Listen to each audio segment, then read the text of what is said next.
Hello, my name is Sara Kawasmi, and today I will be discussing the nursing education of ciprofloxacin. Ciprofloxacin is a fluoroquinolone antibiotic that is used to treat different types of bacterial infections. Also, it's used to treat people who have been exposed to anthrax or certain types of plague. Ciprofloxacin extended release is only approved for the use in adults. Available trades of parenteral ciprofloxacin in Jordan are cipralone, tupicitin, and ufixil. In pediatrics, we don't usually use ciprofloxacin unless benefit outweighs the risk, and it can be considered an alternative for some situations like anthrax and resistant cystic fibrosis.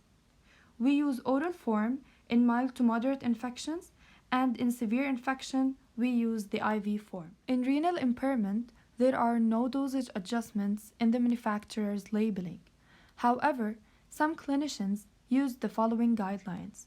They start doing dosage adjustments when GFR is lower than 30. Also, in hemodialysis and peritoneal dialysis patients, and in people with continuous renal replacement therapy. While in hepatic impairment, there are no dosage adjustments provided in the manufacturer's labeling. Use with caution in severe impairment. There are a lot of common adverse events of ciprofloxacin, including altered cardiac conduction. Fluoroquinolones may prolong the QT interval. Also, aortic aneurysm and dissection, and disturbances in glucose regulation, including hyperglycemia and hypoglycemia. Fluoroquinolones can also cause hepatotoxicity and hypersensitivity reactions, like anaphylaxis that have occurred during the fluoroquinolones therapy. In addition, it's worthy to address that they can cause photosensitivity and phototoxicity, so patients should avoid excessive sunlight. If it causes moderate to severe phototoxicity, we should discontinue the drug. FDA's most stringent warning for cephalosporins are tendinopathy and tendon rupture, peripheral neuropathy, and CNS effects. Patients of any age or without pre-existing risk factors have experienced these reactions, may occur within hours to weeks after initiation.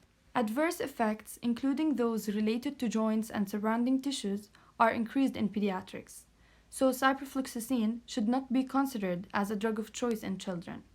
The only FDA-approved indications for systemic use of ciprofloxacin in children who are less than 18 years of age are inhalation anthrax, plague, complicated urinary tract infections, pyelonephritis, and also it can be used in severe salmonella infections and severe shigella infections.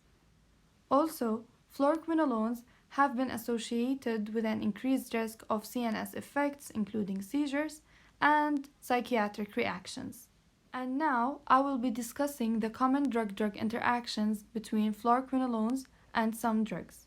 Firstly, quinolones may enhance the hypoglycemic effects of agents with blood glucose lowering effect, and we should monitor the therapy. Antacids may decrease the absorption of quinolones, so we should avoid concurrent administration of quinolones and antacids to minimize the impact of this interaction. In addition, antibiotics may diminish the therapeutic effect of BCG vaccine, so we should monitor the therapy. Also, corticosteroids may increase the risk of tendonitis and tendon rupture, so we should monitor the therapy.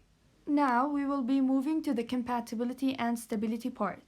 Ciprofloxacin injection 1% when diluted with the following intravenous solutions to concentrations of 0.5 to 2 mg per milliliter is stable for 14 days at refrigerated or room temperature storage.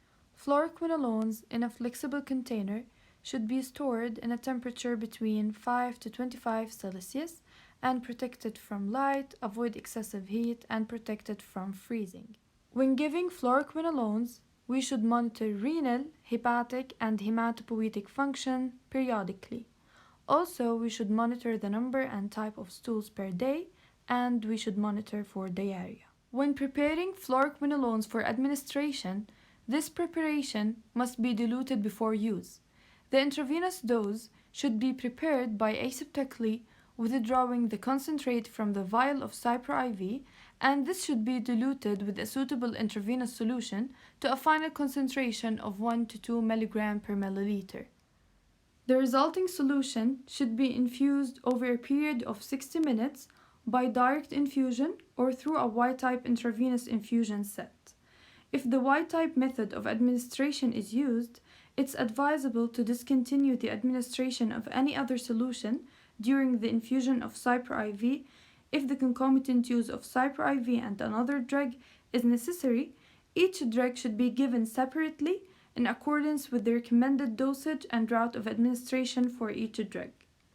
Flexible containers of Cipro-IV is also available as a 0.2% premixed solution in a 5% dextrose in flexible containers of 100 milliliters or 200 milliliter.